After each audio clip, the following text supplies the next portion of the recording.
அஸ்ஸலாமு அலைக்கும். ஹஜ்ஜி பெருநாள் நல்வாழ்த்துகள். ஈத் முபாரக்.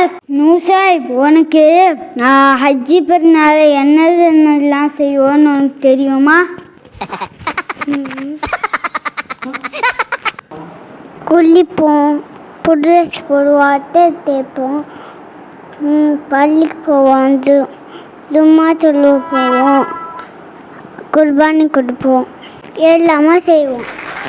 அது சரி, வரலாறு சொல்கிறத நான் உனக்கு சொல்லட்டா?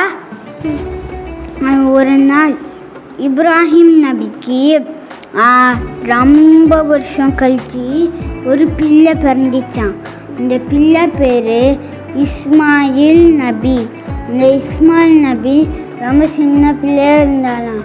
அப்போ ஒரு நாள் இப்ராஹிம் நபிக்கு ஒரு கனவு வந்துச்சான்.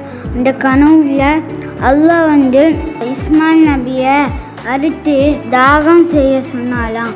அப்போ இப்ராஹிம் நபி இஸ்மாயில் நபி கிட்ட போய் கேட்டாலாம், அல்லாஹ் அவங்கள அறுக்கணும்னு சொல்லிக்கிறானா, நான் அறுக்கட்டா அப்படின்னு கேட்டாலாம்.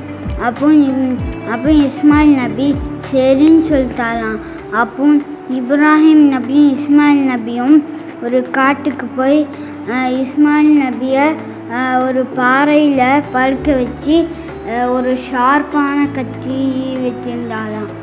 அதை இப்ராஹிம் நபி இஸ்மாயில் நபியை வெட்டிட்டு இருந்தாலாம். அப்போ அந்த கத்தி வெட்டவே மாட்டேங்குதான். அப்போ ரொம்ப பலமாக வெட்டினாலாம்.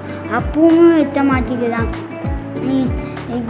அப்போ அல்லாஹ் சொன்னானா, ஆடை வானத்துலேருந்து கீழே இருக்குனானா, நீங்கள் இதை வெட்டுங்கோ அப்படின்னு சொன்னாலாம். அதனால தான் நம்ம இந்த நாளில் பெருநாளாக கொண்டாடுறோம். உனக்கு புரிஞ்சிரா? அதுக்கு தான் மாட்டுக்கறி, ஆட்டுக்கறி, ஒட்டகம் கறிலாம் பெருநாளை வெட்டோம். சரியா? ஆடு மாடெலாம் வெட்டி என்ன செய்வோம்? ஆடு மாடெலாம் வெட்டி குர்பானி கொடுப்போம். எல்லாத்துக்கும் கொடுப்போம், எல்லா கஷ்டப்பட்ட ஆட்களுக்கெல்லாம். லப்பைக் அல்லாஹும்ம லப்பைக், லப்பைக் லா ஷரீக லக லப்பைக், இன்னல் ஹம்த வன் நிஅமத லக வல் முல்க் லா ஷரீக லக லப்பைக். ஈத் முபாரக். அஸ்ஸலாமு அலைக்கும்.